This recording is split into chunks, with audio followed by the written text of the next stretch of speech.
So the Maryland Colonization Society, created as part of the ACS in 1827, with the nearly immortal Charles Carroll as president.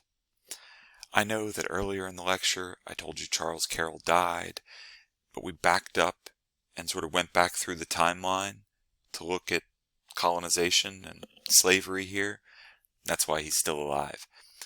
At this point, 1827, he was a fresh, young 90 years old. Carroll continued to accumulate slaves while saying that slavery should be ended. And when he died 5 years later, he did not manumit any of his nearly 400 slaves. After the Maryland Colonization Society was created, the Maryland General Assembly allocated $1,000. Actually putting up some money. $1,000 they gave to the official acronym is the Maryland State Colonization Society. So it's the MSCS. But if you're going to let me slide on it, I'm going to call it the MCS. I'm feeling so rebellious as I record this. I can't believe I'm doing it. Okay, so the MCS gets $1,000 from the state legislature. But in the year that followed, the MCS managed to send a grand total of 12 black Marylanders to Liberia. And so the next year, the General Assembly looked at that 12 people for $1,000 and said, okay, no thanks, and refused to put up any more money. Just a quick note. You might notice, if you're looking through here, there's some family names who we've talked about for a while, including, there's Roger Tawney, who we've talked about. Here's the Goldsboroughs, who we've talked about. And this is the son of the Revolutionary War General, Howard, and one of the Ellicotts from the Ellicott family.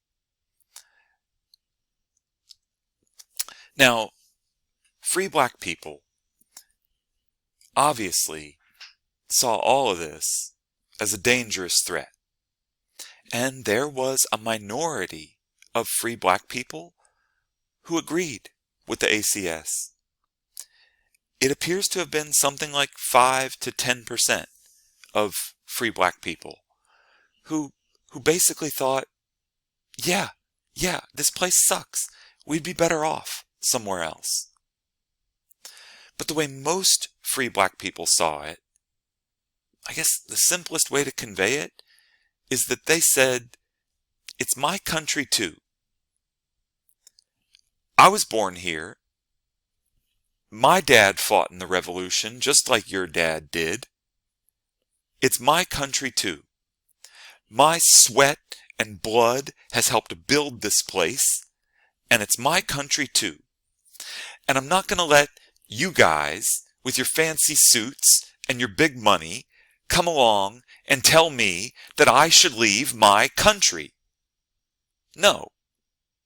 That appears to have been a decent expression of the attitude of 90 to 95% of free black people. Now, black Marylanders in particular were in a dangerous situation, the way it felt living in it. Remember, even their allies think they should leave. And yet they think, well, it's my country too.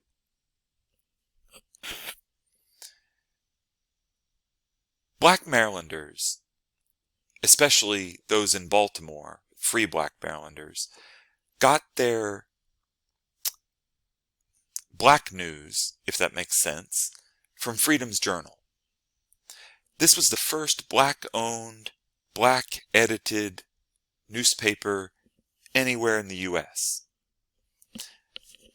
It was established up in New York City in 1827. But it wasn't just a New York City paper. In fact, it was more of a national newspaper than any white-owned newspaper, because it was the only black newspaper in the country. So, black people in Philadelphia, free black people in Boston, free black people in Baltimore, they all subscribed to Freedom's Journal.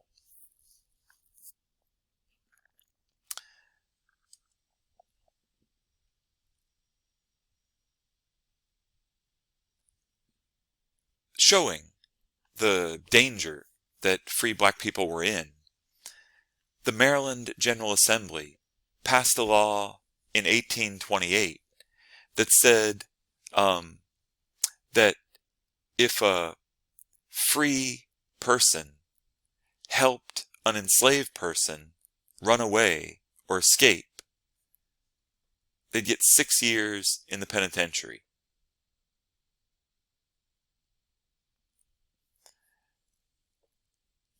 So, as a free black person, you got a strong incentive to not help anybody else get to freedom, because you could lose your freedom.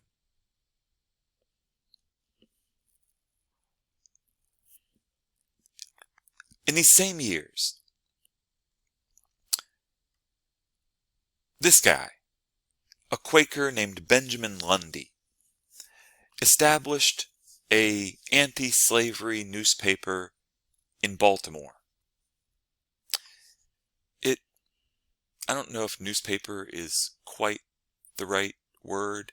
It was published quarterly for much of its existence. So let's call it a newspaper. Let's let it slide. It was called The Genius of Universal Emancipation. And Lundy was an anti-slavery Quaker who traveled around the country and tried to convince other people about the evils of slavery. He was dedicated. He was determined. And he traveled around so much because he would generally piss a white community off and then move on to a new one. And in 1824 or 25, he arrived in Baltimore, started printing this paper.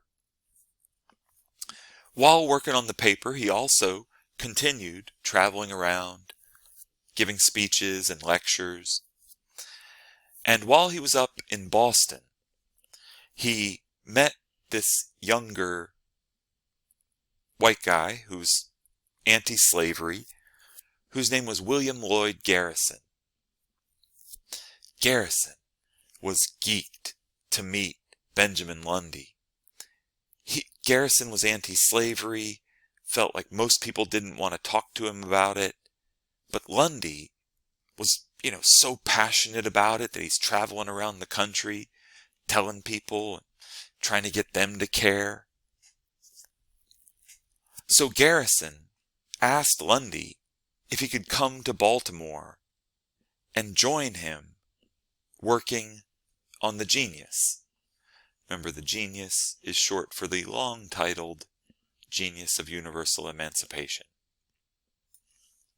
So Garrison travels from Boston down to Baltimore and starts working as like an assistant editor on The Genius of Universal Emancipation. And here again, both of these white men who are devoting their professional life to trying to free slaves, they were both colonizationists. Even though they felt like slavery was wrong, they couldn't envision a future in which black people were free and part of the United States.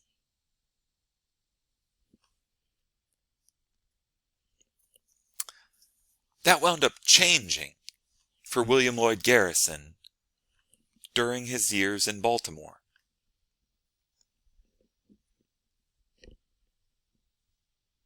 Garrison wrote this editorial in 1830 in the Genius, where he attacked this slave trader, a guy whose name you don't really need if the story makes sense without it, but the slave trader was this guy named Francis Todd.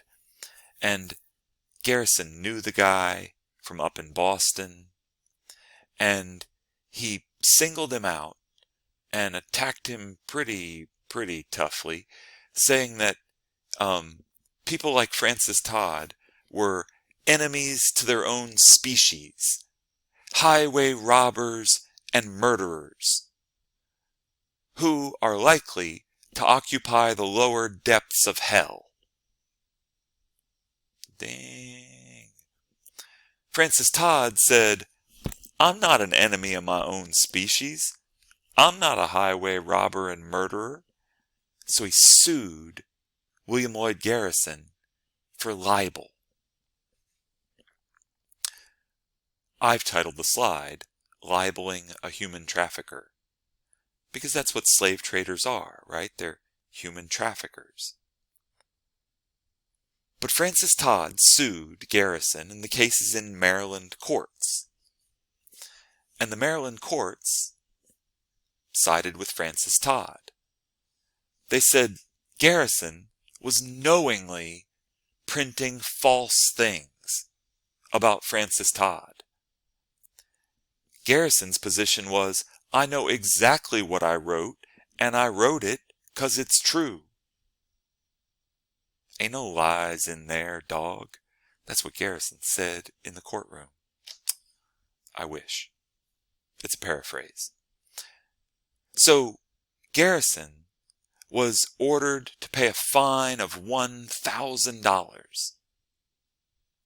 And he said, I'm not paying that fine. You can put me in the Baltimore prison. I'm not going to do it. So they did. They locked him up. And while he was imprisoned in Baltimore,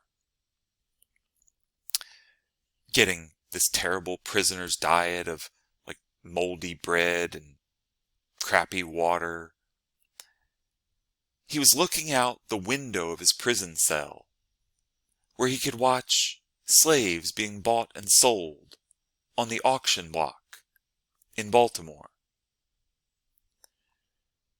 And the whole experience, where Garrison had his freedom taken away, temporarily, he's in a prison cell.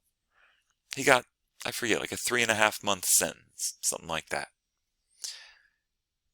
His freedom's taken away temporarily, but he's looking out at these black people being bought and sold like commodities, and their whole life is going to be spent that way. And he started to think that even though he was taking this slavery thing really seriously, perhaps he wasn't taking it seriously enough.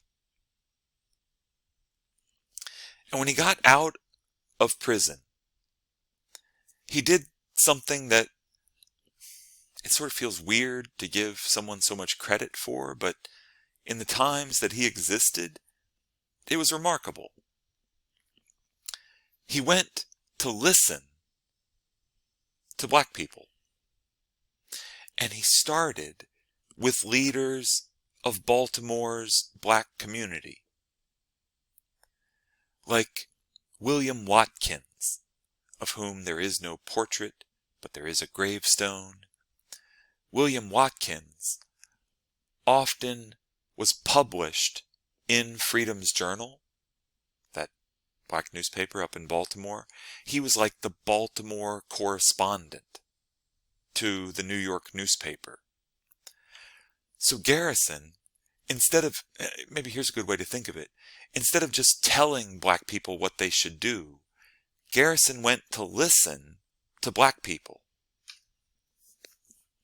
And what William Watkins and other black leaders told Garrison was what they had been saying to each other. It's our country too. We don't want to leave this country.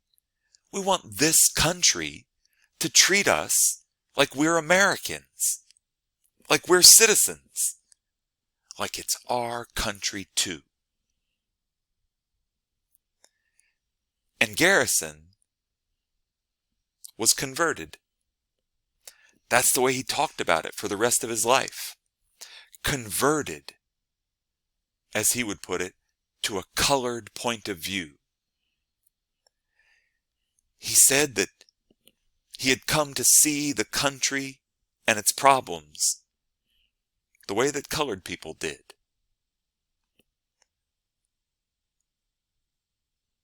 We'll continue with this in the next video.